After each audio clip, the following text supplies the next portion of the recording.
Hey everybody, welcome to the Jayda InStitches show. Ever since we did our last poncho, we've had a lot of requests to do another one. And recently, a lot of you have asked for something lightweight and breezy and summery, something perfect for the warm weather ahead. So with that in mind, I headed to my yarn stash to take a look at all of my lightweight yarns. I've got a lot of miscellaneous balls. Some of them are half used up.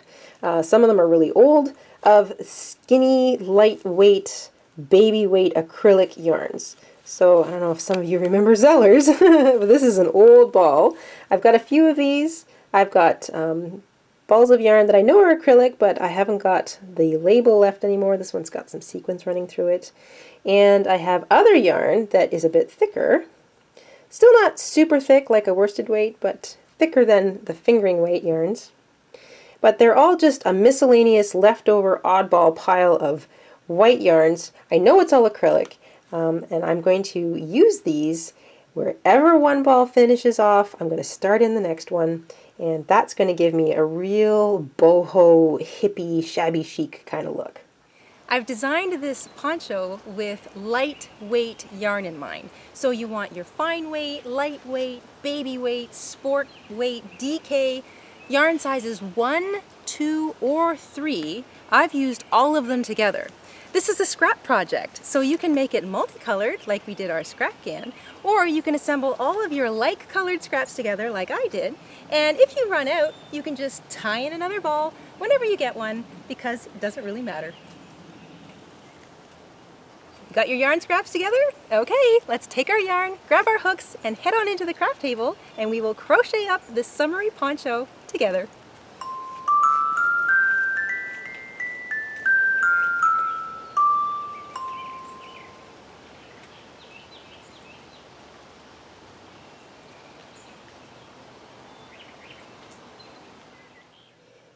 In addition to our lightweight pile of scraps, so yarn weights 1, 2, or 3, nice thin skinny stuff, about 300 grams.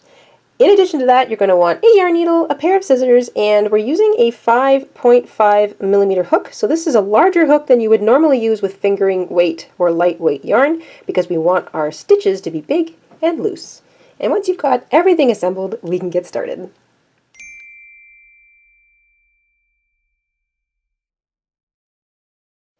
You're going to take the end of your first odd ball and make a slip knot. Make sure it's not too tight or too loose. And now we're going to chain 60.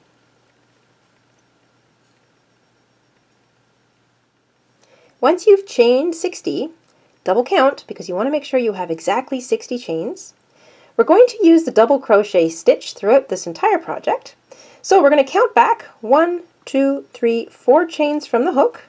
And because we're using a big hook and skinny yarn, your stitches are going to look a little bigger and somehow misshapen, especially in your foundation chain row, than normal. So always take a moment, especially with the foundation chain row, to double check what chains you're using. So count back 4.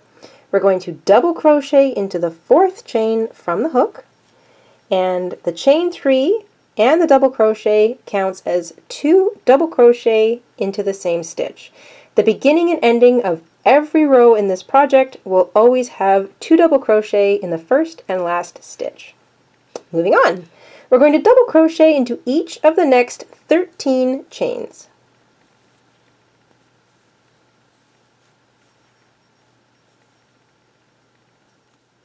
Once you've double crocheted into each of those 13 chains, that brings us up to our first of 3 corners. So into the next chain, you're going to work 2 double crochet,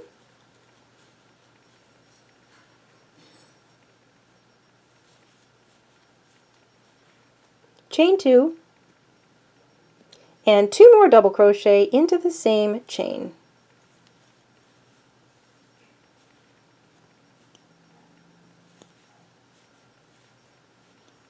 And that is a corner. So all of the corners for every row going forward are always going to be 2 double crochet, chain 2, 2 double crochet, and they'll always be worked into the corner space. But we'll get to that in row 2. Now you're going to double crochet into each of the next 13 chains.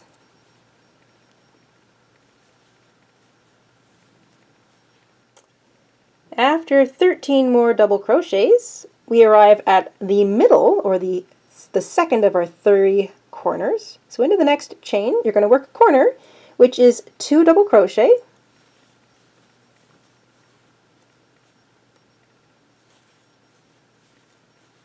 chain 2, and 2 more double crochet.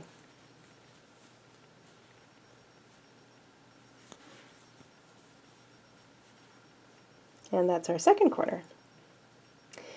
And now you're going to double crochet into each of the next 13 chains. After 13 more double crochets, we arrive at the last of our 3 corners. So into the next chain, work 2 double crochet, chain 2, 2 double crochet.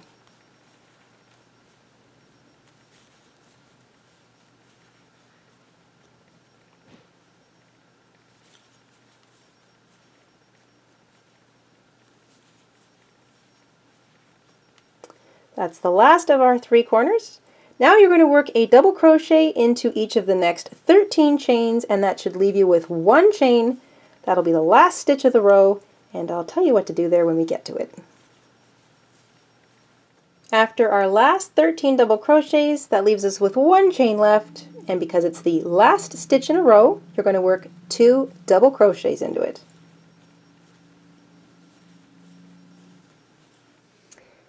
If you lay your first row flat on your working space, you should have something that looks like this, kind of a hollow square, so the square that's open at one end. You've got 3 corners.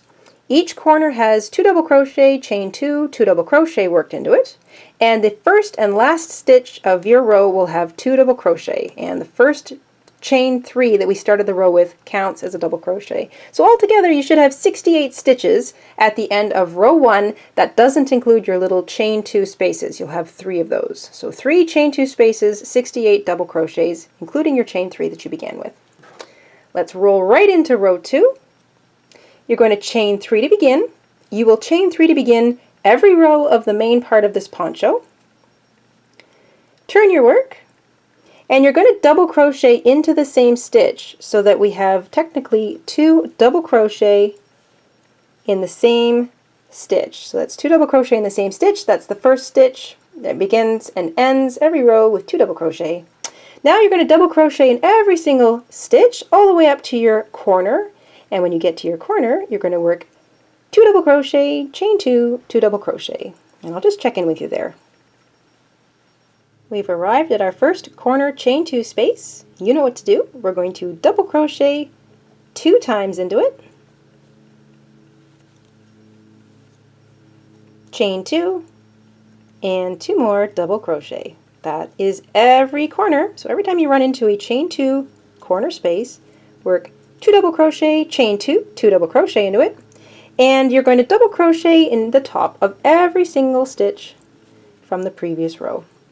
So double crochet in the top of every double crochet, 2 double crochet, chain 2, 2 double crochet in every chain 2 corner space, and when you get to the end of row 2, work 2 double crochet in the last stitch. And I'll see you there. At the end of row 2, find your last stitch. It'll be the top of the chain 3 that you began row 1 with, and you're going to work 2 double crochet into it. So these are what I like to refer to as solid rows. A solid row means that you pretty much are double crocheting into every single stitch and working a typical corner in every single corner space, and beginning and ending with 2 double crochet in the first and last stitch. So that is the end of row 2. Row 3, and you can see I've got to tie in another little ball here soon. Row 3, we're going to change things up a little bit. We're going to do a row of open work. So we're going to begin the same way. We're going to chain 3,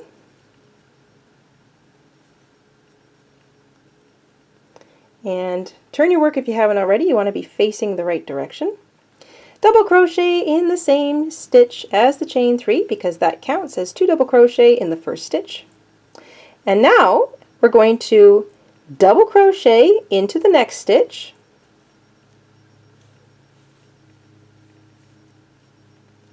chain 1, skip over a stitch, so it would be that one there, find the next one, and double crochet into it.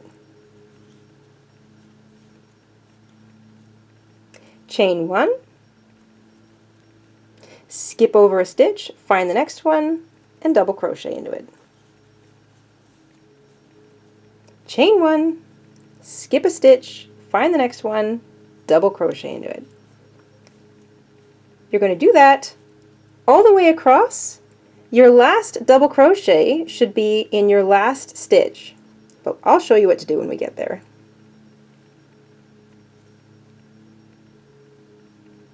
It's time for me to tie in another ball of yarn. So you can see that I started with the shimmery stuff, and I actually ran out of that scrap, so I just tied in a plain old skinny ball of white. But I've run out of that scrap now, so I'm going to tie back in some more of the shimmery yarn, because I have a lot of that.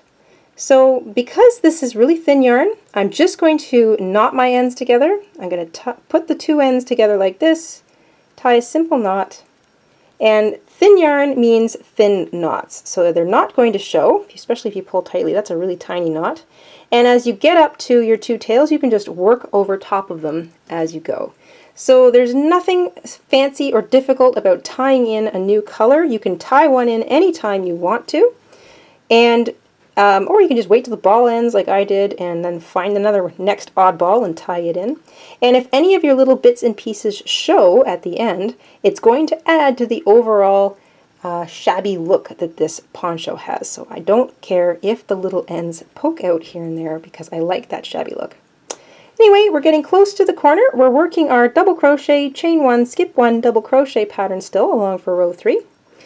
And I'm going to show you just how I work over top of that little tail. So chain 1, skip the next stitch. The last stitch in that row will be right up against the chain 2 corner. I'm just going to work right over top of my two little tails. You can also go in later and weave them in if you want, but I find this is faster, and like I said, I don't really care about the ends showing much. A corner space is treated the same way in every row. So you work 2 double crochet,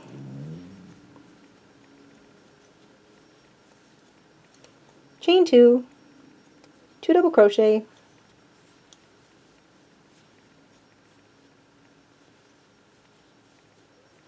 and then we start all over again. You double crochet into the first stitch of that set, chain 1, skip a stitch, find the next one, double crochet into it. Chain 1, skip 1, double crochet. Chain 1, skip 1, double crochet. Your last stitch of the set will butt right up against your chain 2 space. Work a corner into that chain 2 space and continue. When you get to the end of row 3, all the way over here, your last double crochet will be in your second last stitch, and into the top of that chain 3, you're going to work 2 double crochet. So you begin and end every row with 2 double crochet. And I'll see you at the end of this row. Another little note I want to mention, when you're working an open row, when you get up to a chain 2 corner, after you've double crochet, chain 1, skip 1, your last double crochet should always be right up against the chain 2 space. And you do not chain 1. So if you had a question about that, do not chain 1 entering into your corner. Just go right into your corner, which is 2 double crochet, chain 2, 2 double crochet.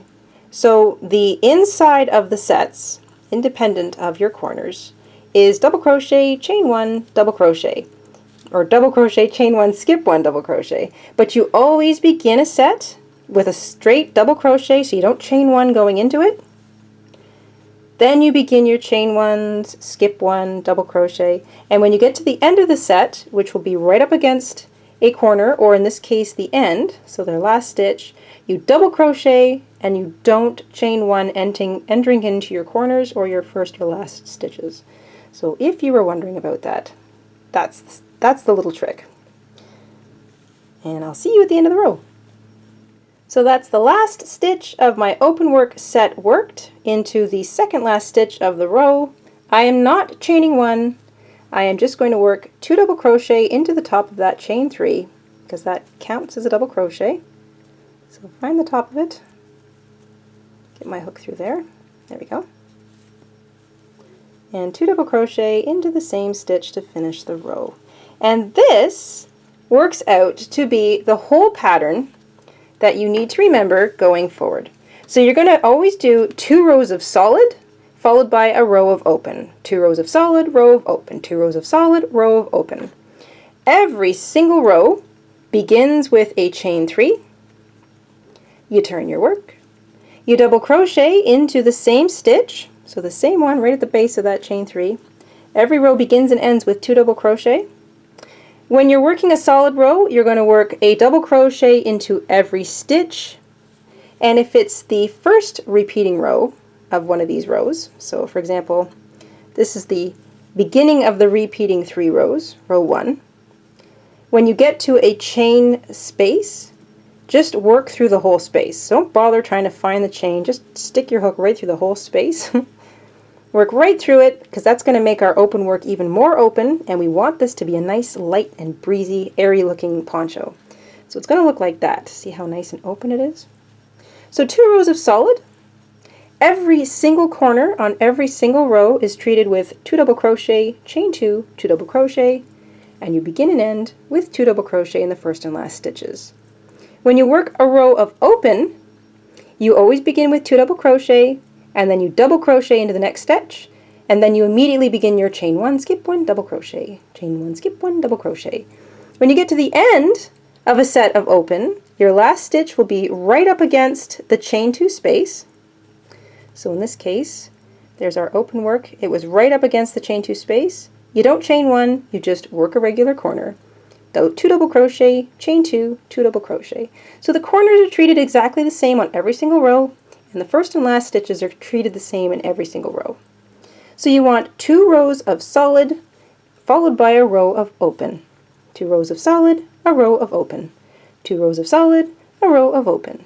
And you can repeat that pattern, 1, 2, 3, 1, 2, 3, another little waltz, until your poncho is as long as you like. And then we're going to clean up the edges.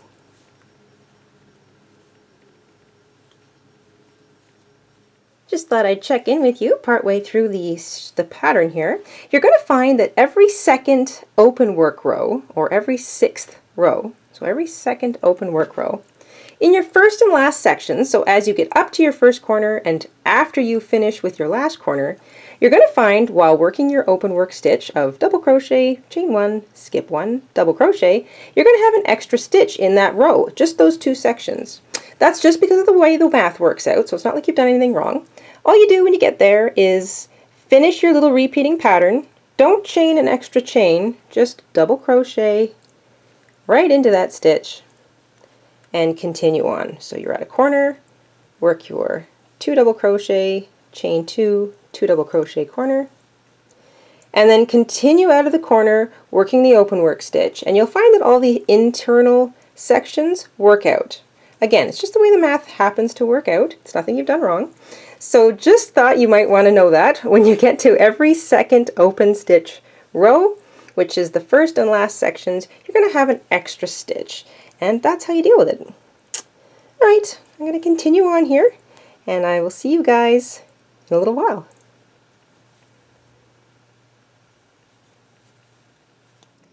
Alright, I've worked 33 rows. I feel that's long enough for me. You can work as many rows as you like to make it as long as you like, or as many rows as you think you've got the yarn scraps for. But you want to end on an open work row. So you want to end on the row that is the double crochet, chain 1, skip 1 pattern. And the reason for that is once you're finished working that last work, or last row of open work, and you finish it like you would, double crochet and then 2 double crochets into the last stitch, we're going to turn our work and we're going to finish off the inside edge of our poncho, and that's the edge that runs up and around our neck. We're going to use the same open work stitch, so that double crochet, chain 1, skip 1, double crochet. We're going to begin by chaining 4. That counts as double crochet, chain 1. We're going to scoot up, so there's the double crochet, scoot up to where it anchors. So right into that space there, and double crochet into it. Chain 1. The thing we're skipping now is the whole double crochet stitch. So this would be the chain 3, because every other row is going to be chain 3, double crochet, chain 3, double crochet. So you want to scoot up to the top of the double crochet or the chain 3, see where it anchors. So find find the spot where it anchors. Sometimes it's not always that easy to see, especially with the thin yarn. But find something that looks solid, stick your hook in there, and double crochet. Chain 1, scoot up to the top of the next one, and there's the anchor right there, and double crochet. Chain 1, scoot up to the top, and this one's a chain 3, so find where it anchors, that's it right there, and double crochet. You're going to repeat this, working up the inside edge of your poncho until you get to about the middle. So the middle of that edge between, here's the top, which is right at the neck. So somewhere between, halfway between the bottom and the top, you can decide where. For me, that would be about row 16. You're going to pause when you get to that point, and then I'll show you what to do.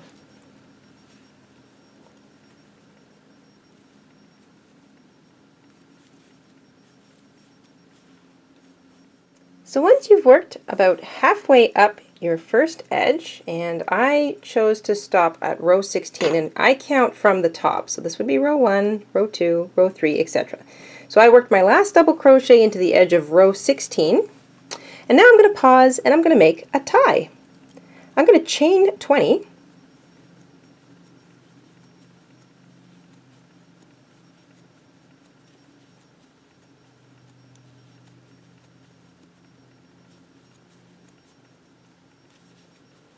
so there's 20 long chains, and now I'm going to slip stitch into the second chain from the hook, and in each all the way back to that double crochet that I worked into the edge of row 16.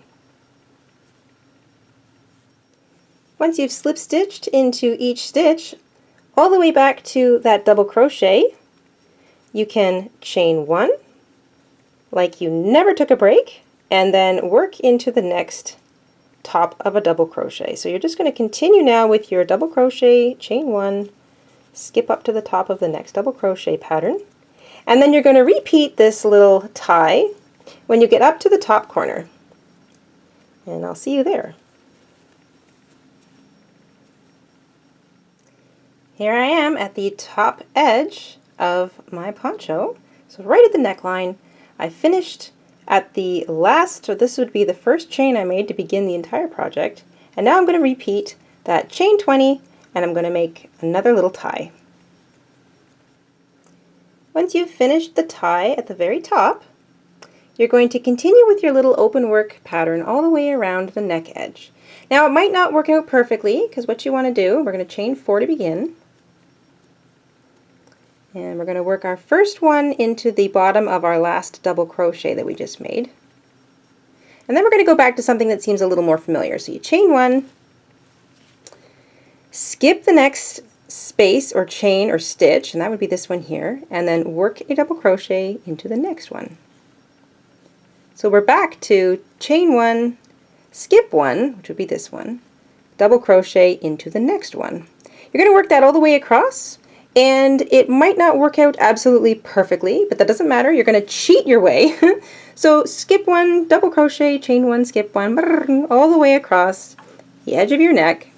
And when you get to the other corner, you want to work your last double crochet into the top corner of that neck so that you can put in your other tie. So if you find when you're getting there, you're going to be like, you're going to have one extra chain or one extra thing, just skip over everything and put your double crochet in the top of the last double crochet. It will not show, I promise. A little cheating is okay. Anyway, I'll see you over there at the other corner.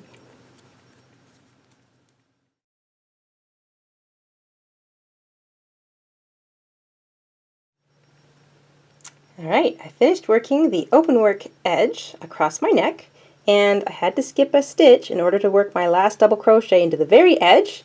But like I said, a little bit of cheating doesn't even get noticed because we're working with a nice open work stitch, and our little individual double crochets are so tiny that that sort of a thing doesn't show. So there you go.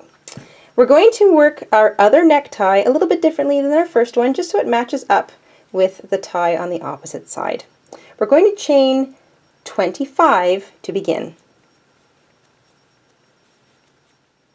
Once you've chained 25, you're going to slip stitch into the chain second from the hook and into the next 19. So you want to count. You will have done 20 slip stitches in total.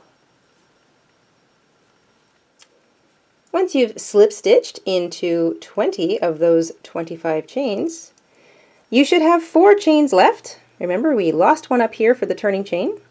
So you leave those last 4 unworked, and then we revert right back into our open work stitch. So those 4 chains you didn't work count as the double crochet chain 1, and then you double crochet into the bottom of that double crochet from the open work row, and you get your little corner and your tie, and then you can continue. You can work all the way down your edge, working your open work row. Just remember to pause and put a tie at the end of the exact same row that you worked a tie on the opposite side. And I'm going to try and find my other tie. Here's my other tie over here. Oh, that's my necktie. Here's my other tie. I worked this tie on the end of row 16, so I'm going to make sure that I work my tie on the opposite edge at the same place. Just remember to do that. Finish at the bottom corner. And once you work your last double crochet, it'll be into the top, so you can work it right into the top of, or I should say the top of that chain 3 that you would have started your last row of your poncho with. So right there, that's where your last double crochet is going to get worked. You can fasten off. When you've worked your last double crochet into the top of that chain 3 that began your final row of the poncho, you can snip your yarn and fasten off. When you're finished, take a moment to go through your project and find all of your little short ends and weave them in with your yarn needle. And for best results, you want to wet block your poncho. That'll make it hang and drape really nicely. And if you have questions about wet blocking, we did a tutorial on that a little while ago, and I'll make sure my hubby puts the link for that in the description box down below. I hope you had fun making this along with us this week, and we will see you again soon on the Jayda and Stitches show. Until next time, stay safe, stay crafty, and have an awesome week. Bye everybody!